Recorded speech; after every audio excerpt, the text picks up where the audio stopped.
What's up? It's Nintendo 64's 19th birthday. I got my Nintendo 64 right here. I'm just gonna go ahead and, display a little bit of it. Got the expansion pack right here. It's a little dirty because I have yet been able to find the time to clean it off. But yeah, it's the Nintendo 64's 19th birthday.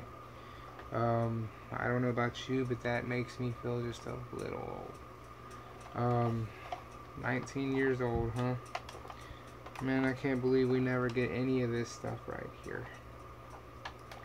Wish they'd release some of that for us, because, man, I would love to be able to see what this beast can actually do if we ever revved it up.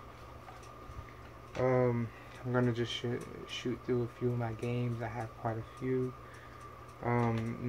Well, it's gonna be in order, actually. I go through alphabetical. It's just gonna be reversed. Up first is the legendary game. It's a little dirty, excuse that, but it's legendary, and it's Zelda Ocarina of Time. Up next is another dirty game. Again, I haven't had time to clean these. Wave Racer 64. One thing you'll notice about this game is we lost this rating. I believe as of last generation, if not the generation before that, we've lost that rating. You know, K through A, kids to adult. We've lost that whole rating right there. We don't have that rating anymore. That's a rating we will never get back.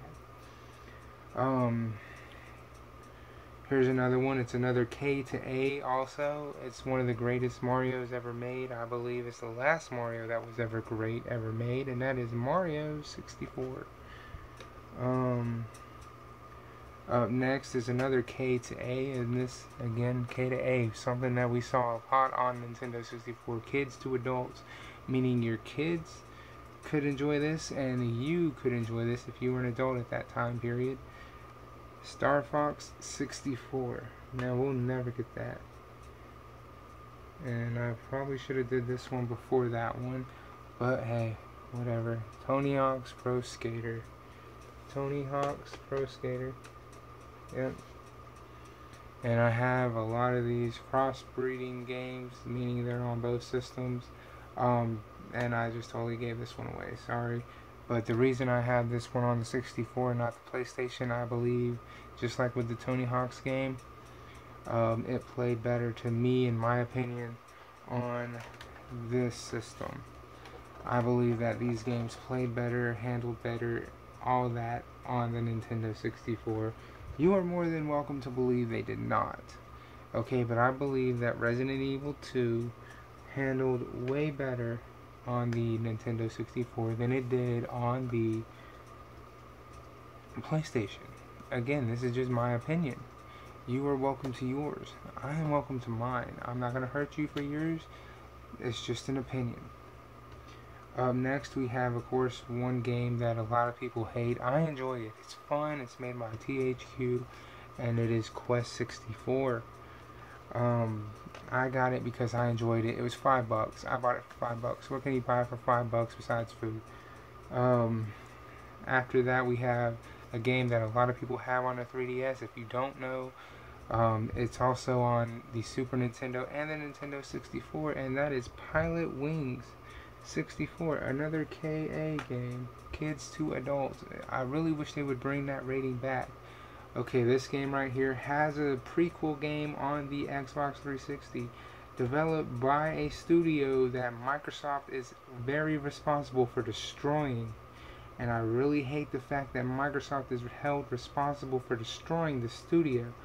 But that is because once they left Nintendo, all hell broke loose. And that is Perfect Dark, developed by Rareware. Rare, when they were with Nintendo, made gold all the time.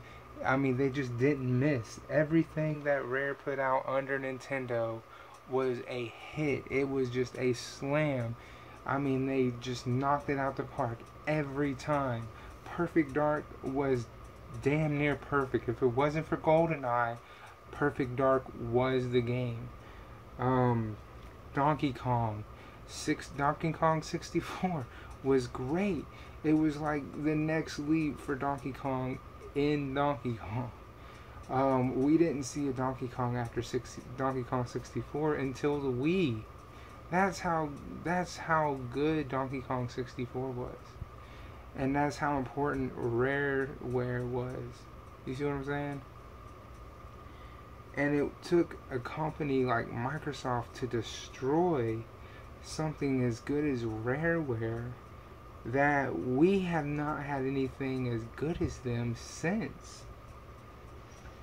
Up next, made by GT Interactive Software, a game that a lot of people probably played back in the day but haven't touched since then. We have Hexton.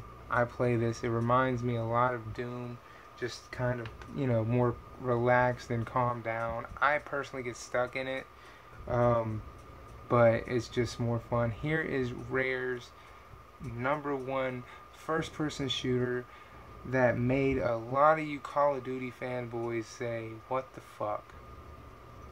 Because a lot of you Call of Duty fanboys are my age, and chances are you were playing this game before Call of Duty. And you didn't need the internet. All you needed was one TV and split screen. And here it is. Again, it's made by Rareware, and it's Goldeneye.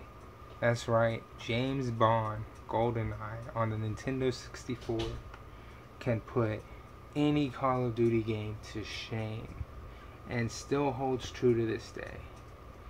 That game right there, you can bring over 4 friends tonight. Have that guy sit out and just watch y'all play. I guarantee you he's not going to be mad if he's watching you play this game. That game is a party game. You think you can sit there and play Call of Duty for hours? I guarantee you put that game on, have all you sit around play that game, you're going to lose track of time, you're going to lose track of what you're doing, you're just going to be sitting there mesmerized. And yes, the graphics are not going to be on point with today because they're Nintendo 64, but you're going to be in a state of awe because of the time frame it came out and because of what it can do. And you're just going to be like, what the hell? But that's how far advanced Rareware was. Rareware was crazy for that time. They were just so crazy. And I really, really wish they would come back, because we need a gaming studio like that, especially in this generation. Up next, they butchered my man here, Last Generation. I didn't play it because of it. I got my man right here. We got him. Duke Nukem 64. Back when he was good. Back before they butchered my man. Back when he was causing trouble, he was swearing, drinking, saying that areas reminded him of Woodstock. I'm telling you, he caused a lot of controversy. Up next, another Rareware exclusive title, and I mentioned this earlier, and yes, it's the yellow case. It looks like a banana, and that's because it is Donkey Kong 64. This game was the last Donkey Kong we saw before Donkey Kong came to the Nintendo Wii. Not that weak shit from the little Kong beating on a drum shit on the GameCube. I'm talking a real Donkey Kong title. This was the last one we saw before we saw that one on the damn Nintendo Wii. Up next, we have one of Konami's,